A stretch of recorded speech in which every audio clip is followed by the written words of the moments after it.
To gain the wastrel habits of my brother Ernest, turn me from my duties here. Yes, sir. Ernest!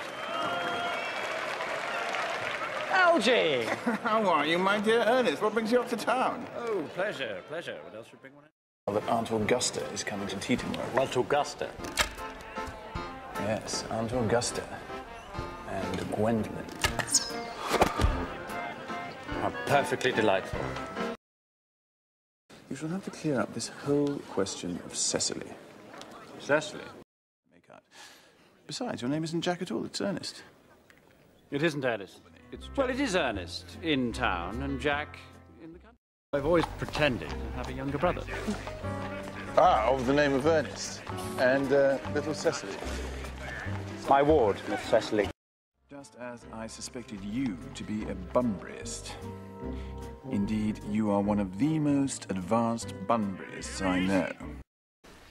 Bunburyist? What on earth do you mean by a Bunburyist? You have invented a very useful younger brother called Ernest, in order that you may be able to come up to town as often as you'd like. I have invented an invaluable, permanent invalid called Bunbury, in order that I may be able to go down to the country as often as I choose. Miss Fairfax, ever since I met you, I have admired you more than any girl I've ever met since... We live, as I hope you know, Mr. Worthing, in an age of ideals. And my ideal has always been to love someone of the name of Ernest. My own Ernest.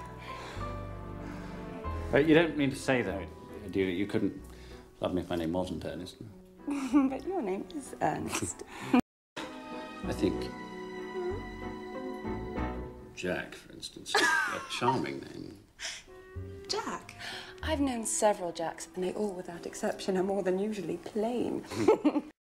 I'd rather like to meet Cecily. I shall take very good care. You never do. I'm going Bunburying. Who? Your brother Ernest. He arrived about half an hour ago. Oh, nonsense. I haven't got a brother. I mean... Come, he'll be so pleased to see you've returned so soon. Good heavens.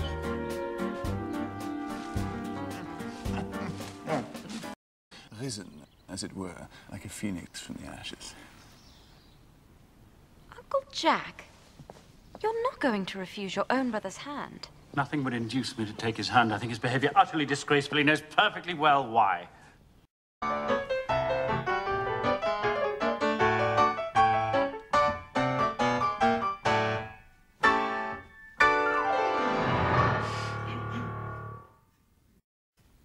You're the prettiest girl I ever saw.